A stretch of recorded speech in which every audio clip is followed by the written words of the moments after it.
मेरा नाम शबाना खान है। मैं एक सोशल एजुकेशनल एक्टिविस्ट हूँ और शबाना खान एकेडमी की प्रेसिडेंट। देखिए, एक पैटर्न हमारे देश में चल चुका है 1990 से कि जब भी इलेक्शन का दौर आता है, जब भी सियासत को जो है वो वोटर बढ़ाने की जरूरत पड़ती है, तो हिंदू मुस्लिम के जो मामलात है वो निकल कर आना शुरू हो जाते हैं। अब ये लोग किस पर दावा करें कि ये फला गलत है, तो ये मुगलों की हिस्ट्री जो है खंगालना शुरू कर देते हैं और वहां से जो है एक एक राजा अपने मनपसंद का ले लेते हैं।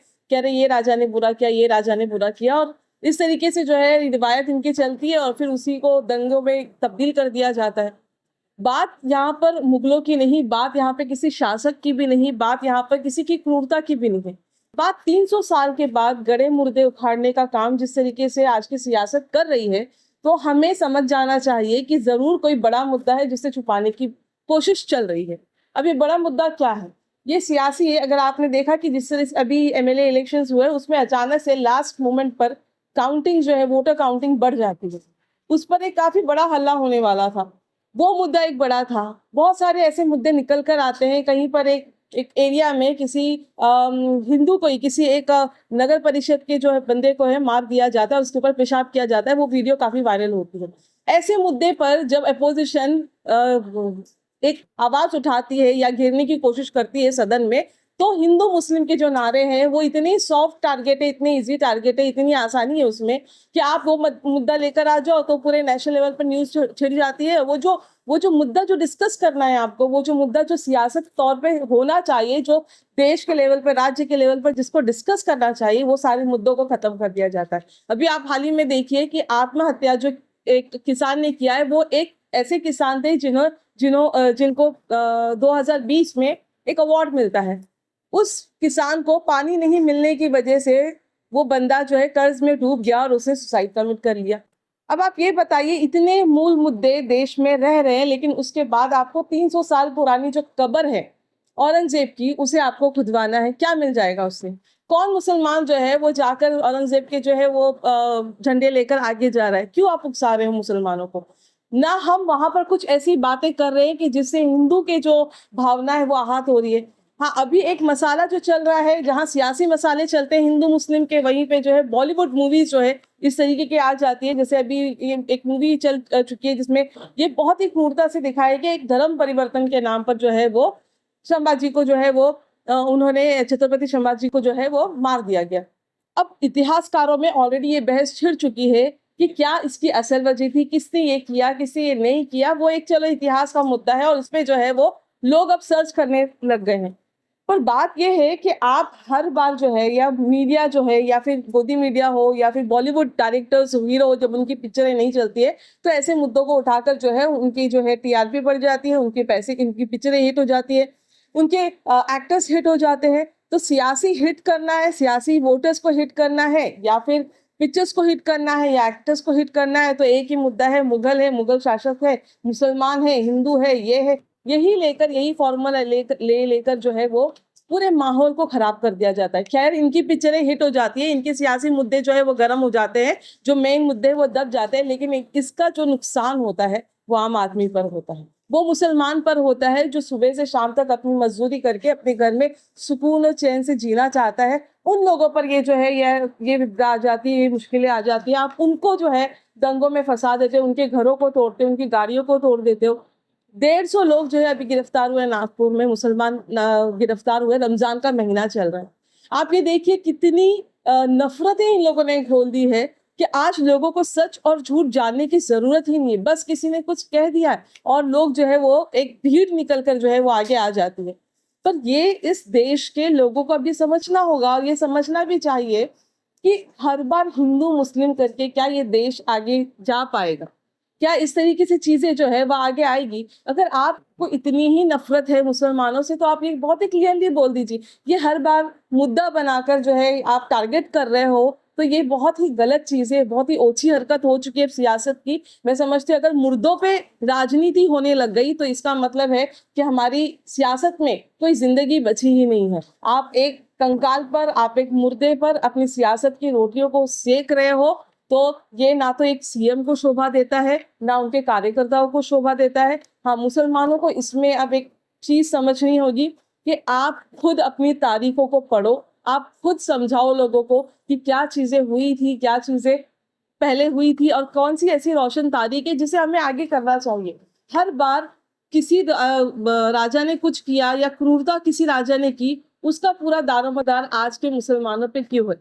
क्या आज का मुसलमान वो मुसलमान नहीं है जो 1847 की पहली जंग आजादी में जो उलमाओं को शहीद किया गया, क्या वो मुसलमान नहीं थे?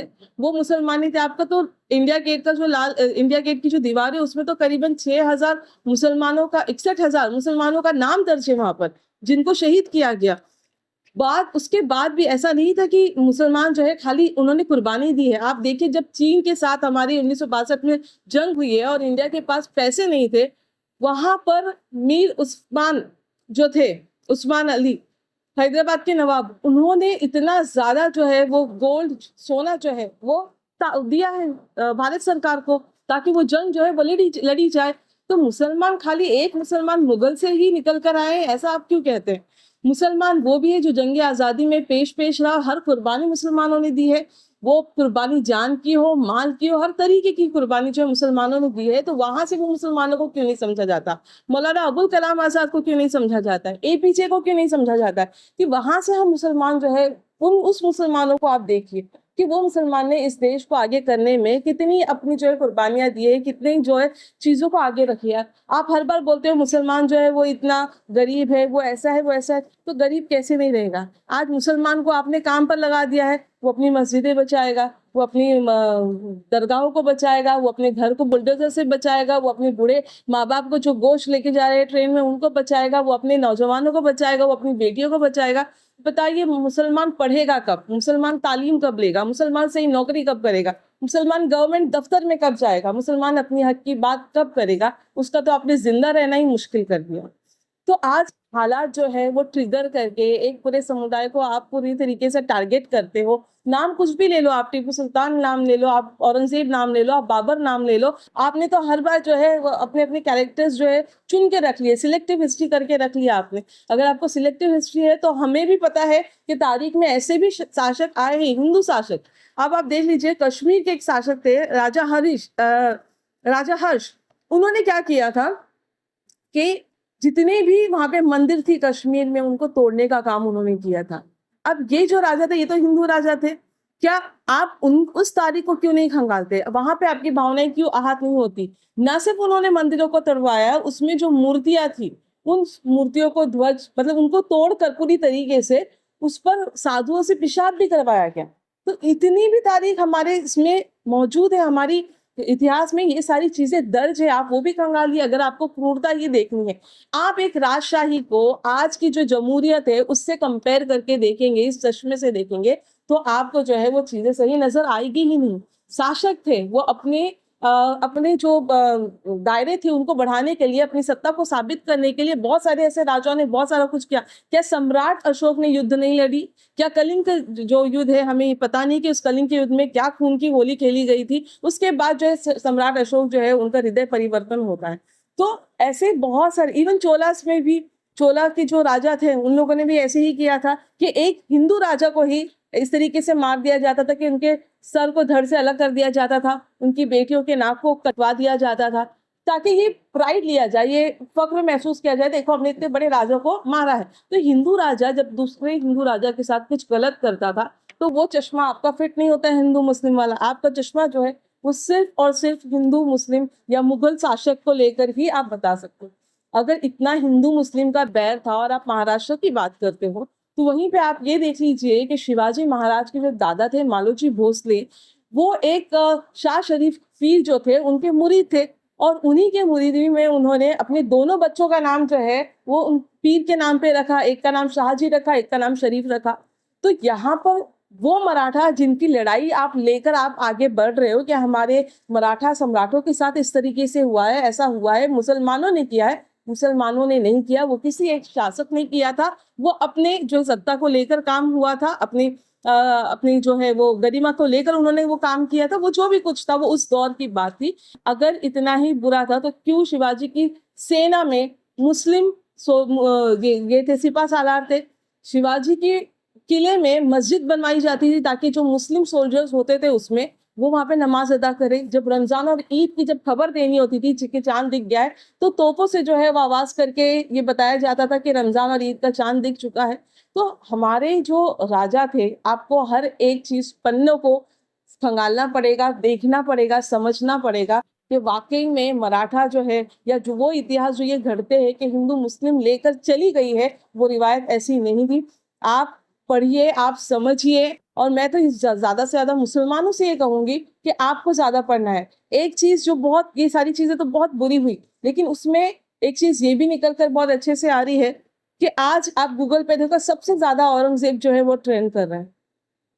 ये सारी बुरी चीजों में एक चीज है, आज लोग औरंगजेब को पढ़ रहे हैं, आज लोग टीपू सुल्तान को पढ़ रहे हैं, आज लोग जो है बाबर की हिस्ट्री पढ़ रहे हैं, आज लोग मुगलों की हिस्ट्री पढ़ रहे हैं।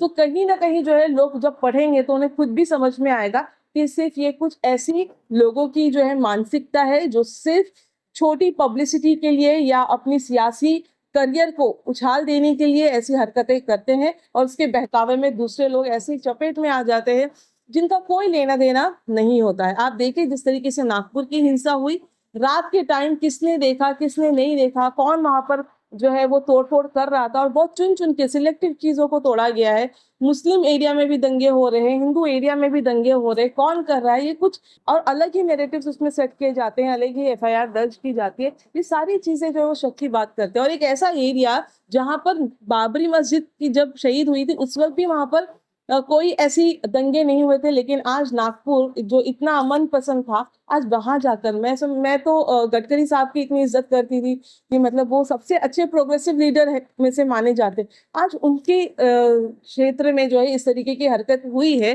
तो गडकरी जी आप तो एक बहुत प्रोग्रेसिव लीडर है, आप प्लीज इसमें जो है वो अपना अहम रोल निभाए, क्योंकि आपकी सियासत जो है वो कभी हिंदू मुस्लिम पर थी नहीं। आपने हमेशा जो है वो स्टेट को आगे बढ़ाने के लिए, क्षेत्रों को आगे बढ़ाने के लिए काम किया है। खैर, इसके अलावा जो मुसलमान हैं वो अब कोशिश करे कि ज्यादा से ज्यादा तारीखों को पढ़े, ज्यादा से ज्यादा जो है अपने आप को आगे करे, ताकि आगे आने वाले वक्त में जब कोई इतिहास को गलत तरीके से प्रेजेंट किया जाए या दिखाया जाए, तो आपकी जवाबदेही बनती है। मेरी अपील होगी सभी से, ना सिर्फ मुसलमानों से, हिंदुओं से भी। देखिए, आपका घर आपकी मेहनतों से चल रहा है, ना कि किसी सियासत की जो है वो चमचागिरी से चलता है। तो अपने घरों पे ध्यान दीजिए, अपने मोहल्ले पे ध्यान दीजिए। हम पहले भी अच्छे से रहते थे, हम आगे भी अच्छे से रहेंगे। अफवाहों पे ध्यान देंगे तो अफवाह तो जो है उसका ना कोई शक्ल होती, ना कोई रूप होता है। तो उससे अपने ना घर को तोड़िए, ना अपने रिश्तों को तोड़िए। बशीर बद्र का एक बहुत खूबसूरत शेर है कि 7 संदूकों में बंद कर दो ये नफरतें, इस दुनिया को मोहब्बत की जरूरत है बहुत। तो आप ये चीज सारी सोचिए और इस पे फोकस कीजिए, अपने आप को आगे बढ़ाइए, पढ़िए लिखिए। आज दुनिया जो है वो चांद पर पहुंच के वहां कॉलोनी बनाने की बात कर रहा है, और हिंदुस्तान कब्र खोद के मुर्दे निकालने की बात कर रहा है। तो हमें ये फैसला करना होगा कि वो सियासत जो सिर्फ बंटने वाला काम कर रही है और देश को पीछे लेके जा रही है, 300 साल पीछे लेके जा रही है, हमें इस देश को किस तरीके से आगे लेके जाना है, यह हमारी सोच समझदारी पर निर्भर है। एकता बनाए रखिए, और जो हिंदुस्तान को आप 1947 से जानते हैं, वही हिंदुस्तान हमेशा बरकरार रहेगा, भले चाहे कोई कितनी भी साजिशें क्यों ना करे।